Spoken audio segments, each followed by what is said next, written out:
Special intensive revision হবে। যারা নাগরিকত্ব দেবে বলে চিৎকার করে তারা নাগরিকত্ব কেড়ে নেওয়ার ব্যবস্থা করেন। এই এসআরএন নামে একটা এনআরসি করার প্রক্রিয়া চালাচ্ছিল এবং এখনো চালাচ্ছে। শুনুন, ডাবল ইঞ্জিন রাজ্য নিয়ে তোমার চিন্তা নেই, ওখানে নিজেদের ইলেকশন কমিশন নিজেদের মতো করবে, কিন্তু অপোজিশন স্টেটগুলো হচ্ছে ওদের টার্গেট, তার মধ্যে বাংলা অন্যতম টার্গেট। দেশের জাতীয় নির্বাচন কমিশন এসআইআর ঘোষণা করেছে বাংলায়। এসআইআর এর উদ্দেশ্য, যেটাকে স্পেশাল ইন্টেনসিভ রিভিশন বলা হচ্ছে, সেটা অ্যাকচুয়ালি রিভিশন নয়, সেটা এক্সক্লুশন করে কি করে মানুষকে ভোটার তালিকা থেকে বাদ দিয়ে মানুষের ভোটাধিকার খর্ব করে মানুষকে তার মৌলিক অধিকার থেকে বঞ্চিত করা যায়, সেটাই এদের একমাত্র উদ্দেশ্য এবং লক্ষ্য। আমরা এমন একটা জায়গায় দাঁড়িয়ে আছি, আগে ভোটাররা ভোট দিয়ে সরকার নির্বাচিত করত, এখন দেশের সরকার তার পছন্দের মতো ভোটার বেছে নিচ্ছে কে ভোটার লিস্টে থাকবে আর কার নাম বাদ যাবে। ভোটে হারাতে হবে বাংলাকে, বাংলার সংস্কৃতি দখল করতে হবে, বাংলায় প্রয়োজন হলে আর একটা জাগরণ হবে, সেই জাগরণ আপনাদের করতে হবে। আমরা এটা মানব না। বাংলার লোক যাতে ভোট দিতে না পারে, একই এপিক কার্ডে বাইরের লোকের নাম তুলেছে, তার মানে বাংলার লোকটা যখন ভোট দিতে যাবে তার ভোটটা বাইরে থেকে এসে সে দিয়ে দেবে। চালাকিটা বুঝতে পারছেন? আমি কিন্তু আপনাদের রহস্যটা উন্মোচন করে দিলাম, এরপরে দায়িত্ব আপনাদের।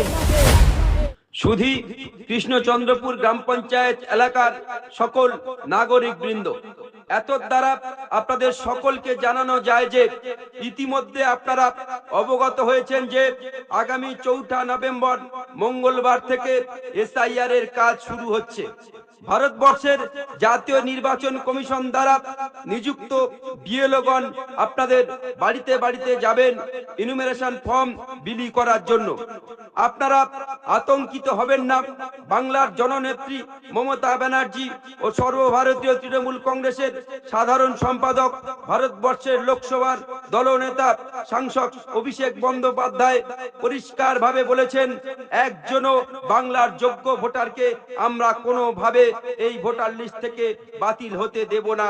আইনি পথে তার সমস্ত রকম লড়াই আমরা করব এবং মাননীয় সাংসদ অভিষেক বন্দ্যোপাধ্যায়ের নির্দেশে আপনাদের সকল স্তরের সাধারণ মানুষের সাহায্যার্থে এসআইআর সংক্রান্ত যে কোনো সহযোগিতার জন্য আগামী 4 নভেম্বর মঙ্গলবার সকাল 9 ঘটিকা হইতে প্রত্যেক দিন সকাল 9 ঘটিকা হইতে কৃষ্ণচন্দ্রপুর এমপি অফিসের নিকট এসআইআর সহায়তা শিবির অনুষ্ঠিত হবে সকাল 9টা থেকে বিকাল 5টা পর্যন্ত প্রতিদিন। যে কোনো সহযোগিতার জন্য আপনারা সরাসরি ওই শিবিরে যোগাযোগ করতে পারবেন। সব রকম সহযোগিতা করার জন্য কৃষ্ণচন্দ্রপুর অঞ্চল তৃণমূল কংগ্রেসের সকল কর্মীবৃন্দ আপনাদের সেবায় নিয়োজিত থাকবে। ধন্যবাদ জানাতে কৃষ্ণচন্দ্রপুর অঞ্চল Trinamool Congress. Special intensive revision হবে। যারা নাগরিকত্ব দেবে বলে চিৎকার করে তারা নাগরিকত্ব কেড়ে নেওয়ার ব্যবস্থা করেন। এই এসআরএন নামে একটা এনআরসি করার প্রক্রিয়া চালাচ্ছিল এবং এখনো চালাচ্ছে। শুনুন, ডাবল ইঞ্জিন রাজ্য নিয়ে তোমার চিন্তা নেই, ওখানে নিজেদের ইলেকশন কমিশন নিজেদের মতো করবে, কিন্তু অপোজিশন স্টেটগুলো হচ্ছে ওদের টার্গেট, তার মধ্যে বাংলা অন্যতম টার্গেট। দেশের জাতীয় নির্বাচন কমিশন এসআইআর ঘোষণা করেছে বাংলায়। এসআইআর এর উদ্দেশ্য, যেটাকে স্পেশাল ইন্টেনসিভ রিভিশন বলা হচ্ছে, সেটা অ্যাকচুয়ালি রিভিশন নয়, সেটা এক্সক্লুশন করে কি করে মানুষকে ভোটার তালিকা থেকে বাদ দিয়ে মানুষের ভোটাধিকার খর্ব করে মানুষকে তার মৌলিক অধিকার থেকে বঞ্চিত করা যায়, সেটাই এদের একমাত্র উদ্দেশ্য এবং লক্ষ্য।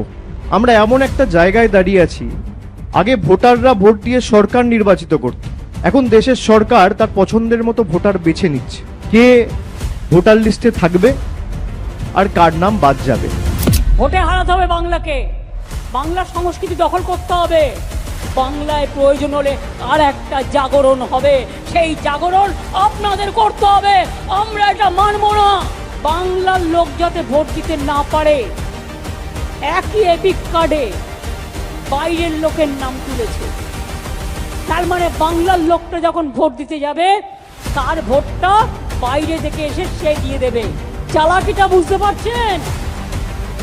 আমি কিন্তু আপনাদের রহস্যটা উন্মোচন করে দিলাম।